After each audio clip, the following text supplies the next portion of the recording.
నమస్కారం. ప్రభుత్వ పథకాల అప్డేట్స్ ముఖ్యంగా రేషన్ కార్డులకు సంబంధించి ప్రతి అప్డేట్, ప్రతి డౌట్ క్లియర్ చేస్తూ మన ఛానల్లో వీడియోస్ అయితే వస్తాయి. తప్పకుండా సబ్స్క్రైబ్ చేసుకోండి. మీకు రేషన్ కార్డు వచ్చే వరకు సూచనలు, సలహాల కోసం వీడియోస్ అయితే చూస్తూ ఉండండి.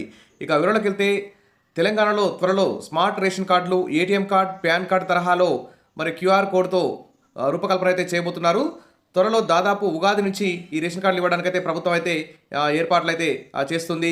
ఇక ఫీల్డ్ వెరిఫికేషన్ కూడా కొనసాగుతుంది. మీ సేవ ద్వారా వచ్చిన దరఖాస్తులను ప్రజావాణి, గ్రామ సభల్లో, వార్డు సభల్లో వచ్చిన దరఖాస్తులన్నింటినీ కూడా మరొకసారి పునః పరిశీలించి ఫీల్డ్ వెరిఫికేషన్ చేసిన తర్వాత ఉగాది నుంచి ఈ రేషన్ కార్డులు ఇవ్వాలని చెప్పేసి తెలంగాణ ప్రభుత్వం అయితే ముందడుగు వేస్తుంది. ఇక మధ్యతరగతికి సన్న బియ్యం, దారిద్ర్య రేఖ ఎగువ కుటుంబాలకు కొత్త రేషన్ కార్డులు, ధాన్యం సేకరణ, రవాణా ఖర్చులను పరిగణలోకి తీసుకొని ధర నిర్ణయించాలని ప్రభుత్వం నిర్ణయించింది. ఇక దారిద్ర్య రేఖకు దిగువన ఉన్న కుటుంబాలకు స్మార్ట్ కార్డులు ఇస్తారు. ముద్రణకు కూడా ఆర్డర్ కూడా జారీ చేయడం జరిగింది. ఇక గులాబీ కార్డుల స్థానంలో గ్రీన్ కార్డులు ఇస్తారు. తెల్ల కార్డుల స్థానంలో 3 రంగుల్లో ముద్రణ చేస్తారట. పౌర సరఫరాల శాఖ మంత్రి ఉత్తమ్ కుమార్ రెడ్డి ఇక్కడ చెప్పారు. ఇక దారిద్ర్య రేఖకు ఎగువన ఉన్న కుటుంబాలకు కూడా రేషన్ కార్డులు మంజూరు చేయాలని ప్రభుత్వం నిర్ణయించింది. ఇందుకు సంబంధించిన ప్రక్రియను త్వరలో ప్రారంభిస్తామని మంత్రి అయితే తెలిపారు. ఇక దారిద్ర్య రేఖకు దిగువన ఉన్న కుటుంబాలకు గతంలో ఉన్న రేషన్ కార్డుల స్థానంలో స్మార్ట్ కార్డులను జారీ చేయనున్నామని, కార్డుల ముద్రణకు సంబంధించి టెండర్లను ఇప్పటికే పిలిచామని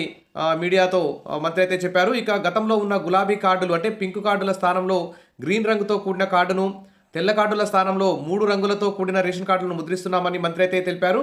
ఇక నుంచి వారికి సన్న బియ్యం అంటే వైట్ రేషన్ కార్డు ఉన్న వారికి గతంలో దొడ్డు బియ్యం ఇచ్చేవారని, ఇక్కడ నుంచి వారికి సన్న బియ్యం సరఫరా చేస్తామని మంత్రి అయితే చెప్పారు. సన్న బియ్యం పంపిణీకి సంబంధించిన విధి విధానాలు కూడా ఇప్పటికే ఖరారు చేశామని ఆయన ఒక ప్రశ్నకు సమాధానంగా తెలిపారు. ఇక ప్రధానమంత్రి అన్న యోజన పథకం ద్వారా జాతీయ స్థాయిలో కేంద్రం లక్షలాది కుటుంబాలకు ఉచితంగా బియ్యం, గోధుమలు పంపిణీ చేస్తుందని, తెలంగాణలో కేంద్ర ప్రభుత్వం ఇస్తున్న దొడ్డు బియ్యం స్థానంలో సన్న బియ్యం పంపిణీకి తాము సిద్ధంగా ఉన్నామని కేంద్ర పౌర సరఫరాల శాఖ మంత్రి ప్రహ్లాద్ జోషిని ఇటీవల ఢిల్లీ వెళ్లిన సందర్భంలో తాను సీఎం రేవంత్ రెడ్డి కలిసి చెప్పారు. అందుకు మంత్రి సమ్మతించారని చెప్పారు. దొడ్డు బియ్యం, సన్న బియ్యానికి ధర తేడా కేజీకి 12 నుంచి 14 ఉంటుందని, ఈ మొత్తాన్ని భరించేందుకు కేంద్రం అంగీకరించిందని ఉత్తమ్ కుమార్ రెడ్డి తెలిపారు.